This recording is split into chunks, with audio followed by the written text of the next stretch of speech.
আমার গায়ে বলিনি, আমার গায়ে একবারও বলিনি, আমার গায়ে একবারও বলি না। না এতগুলো আপনারা আছেন, আমি দেখুন মিথ্যে কথা কারা বলছে, দেখুন মিথ্যে কথা কারা বলছে।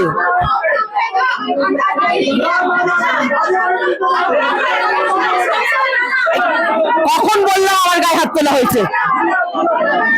তাহলে মিথ্যে কথা কারা বলছে আপনাদের সামনে প্রমাণ। অ্যাজ পার ওদের যে ক্যালেন্ডার সেই অনুযায়ী যদি আমি দেখতে যাই তাহলে 6 থেকে 5টা ছবি আসছে।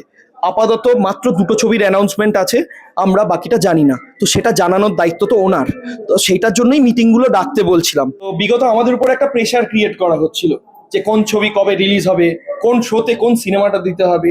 এগুলো তো একটা মনের ক্ষোভ। আমার সিনেমা হলে আমি কোন শোতে কোন সিনেমাটা চালাবো সেটা যদি অন্য কেউ ডিসাইড করে, এর থেকে রাগ বা এর থেকে দুঃখ, রাগ না দুঃখ বলো, যে এটা আর কিছু হতে পারে না, তাহলে আমার স্বাধীনতাটা কোথায়? আমি তো ভারতবর্ষে বাস করি।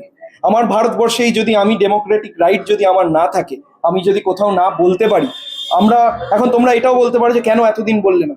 আমরা আমাদের মতন করে অনেক রকম ভাবে প্রতিবাদ করেছি, প্রতিবাদ করলেই হ্যাঁ অনেক রকম ভাবে অভিযোগ জানিয়েছি। কোথায় আমাদের কথা শোনে কে? কাল থেকে ওরা এখানে এসে আপনাদের এই কমিটি মানি না, কালকে এই কমিটি চলে গেছে।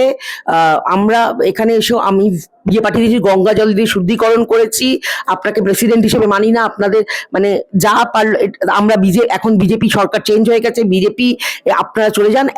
আমরা একটা চিঠি দিয়েছি, যে চিঠিটায় আমার 72 ঘন্টার মধ্যে এমার্জেন্সি মিটিং ডাকতে হবে। প্রথম কথা হচ্ছে এইটা একটা অ্যাপলিটিক্যাল সংস্থা, এখানে কোনো বিজেপি বা তৃণমূলের সংস্থা নয়। এখানে আমরা যখন সিপিএম ছিলেন বা কংগ্রেস ছিলেন, আমরা যখন এই কমিটিটা মানে আমাদের এই ইম্পা কাজ করে, তাদের সহযোগিতা নিয়ে কাজ করে। যখন তৃণমূল ছিল তখন তৃণমূলের সহযোগিতা নিয়ে কাজ করেছে। এখন আমরা সাদরে অভ্যর্থনা জানাই, বিজেপি সরকার এসছেন, তাদেরকে আমরা আমাদের অ্যাসোসিয়েশনের কাজের জন্য প্রয়োজনে আমরা তাদের কাছেও চিঠি দেব। আমাদের যদি প্রয়োজন হয় তাদের সাহায্য নেব, এবং আমার ধারণা তারা তাদের সহৃদয় হাত বাড়িয়ে দেবেন। আজকে উনি পদে আছেন, আজকে উনি তৃণমূল ঘনিষ্ঠ, উনি কালকে আবার বিজেপিতে যোগ দেওয়ার চেষ্টা করবেন। সেটা উনি এখনই আপনাদের হয়তো বলেছেন, সেটা যাতে না হয়, তাতেই মঙ্গল হবে বাংলা সিনেমার জন্য এবং আমাদের ইম্পার জন্য।